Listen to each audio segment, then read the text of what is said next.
Madurai RSS தமிழ்நாட்டில் வளர்வதற்கு அதிமுக வாய்ப்பளித்தால் அது தமிழக மக்களுக்கு செய்யும் துரோகம் என விமர்சித்திருந்தார் விசிக தலைவர் திருமாவளவன். இந்த நிலையில் தங்களுக்கு யாரும் எஜமானர்கள் கிடையாது, நாங்கள் யாருக்கும் அடிமை கிடையாது என பதிலடி கொடுத்துள்ளார் அதிமுக முன்னாள் அமைச்சர் செல்லூர் ராஜு. 2026 சட்டமன்ற தேர்தலை முன்னிட்டு அதிமுக பாஜக கூட்டணி அமைந்திருக்கும் நிலையில் RSS அதிமுகவை வழிநடத்துவதாகவும் சிறிது சிறிதாக அதிமுக RSS அமைப்பின் ஒரு பகுதியாக மாறி வருவதாக திமுக கூட்டணி விமர்சித்து வருகிறது. இதற்கிடையே செய்தியாளர்களிடம் பேசிய மத்திய இணையமைச்சர் எல் முருகன் RSS அதிமுகவை வழிநடத்தினால் என்ன தவறு என கேள்வி எழுப்பியிருந்தார். இது தொடர்பாக அதிமுக தொண்டர்களே கடும் எதிர்வினைகளை தெரிவித்து வருகின்றனர். இதனால் அதிமுக பாஜக இரு கூட்டணியில் சிறு சலசலப்பு ஏற்பட்டுள்ளது.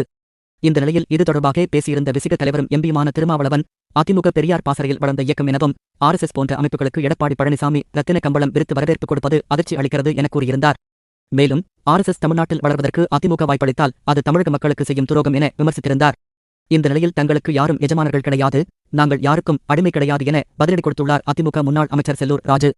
இது தொடர்பாக பேசிய அவர், இந்த திமுக அமைச்சர்கள் மதுரைக்கு என்ன கொண்டு வந்தார்கள்? சகோதரர் திருமாவளவன் திசை மாறி எங்கோ சென்று விட்டார். அவர் கருத்துக்கெல்லாம் பதில் கூறுவது சரியாக இருக்காது. அதிமுக என்றும் தனது கொள்கையிலிருந்து மாறாது. எங்களுக்கென்று ஒரு கொள்கை இருக்கிறது. அதன் அடிப்படையில்தான் ஜெயலலிதா, EBS ஆகியோர் வழியில் நாங்களும் இருக்கிறோம். எங்களுக்கு யாரும் எஜமானர்கள் கிடையாது. நாங்கள் யாருக்கும் அடிமை கிடையாது.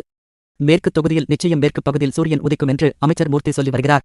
இந்த தேர்தல் முடிந்த பிறகு அமைச்சர் மூர்த்தி எங்கே இருக்கப் போகிறார் என்று பார்ப்போம். அவர் ஸ்வீடன் போன்ற மேலை நாடுகளுக்கு சென்றது போல பேசுகிறார். மேற்கில் நிச்சயம் சூரியன் உதிக்காது. மேற்கு தொகுதியில் தற்போது அமைச்சர் மூர்த்தி புதிதாக டிபன் பாக்ஸை கொடுத்து வருகிறார். பதவியிறக்கம் செய்யப்பட்டவுடன் அமைச்சர் PT.R. பழனிவேல் தியாகராஜன் சைலண்ட் மோடுக்கு சென்று விட்டார். வரும் தேர்தலில் அவர் போட்டியிடுவாரா இல்லையா என்று தெரியவில்லை. உங்கள் பொங்கல் சோறும் வேண்டாம், இந்த பூசாரித்தனமும் வேண்டாம் என்பது போல அமைச்சர் PT.R. பழனிவேல் தியாகராஜன் இருக்கிறார். கைப்புண்ணுக்கு கண்ணாடி தேவையா? கணவர் தவறு செய்யும் பட்சத்தில் நிழல் நேராக இருந்து செயல்பட்டவரை கைது செய்த நிலையில் மாநகராட்சி மேயரை நீக்கம் செய்யாதது ஏன்?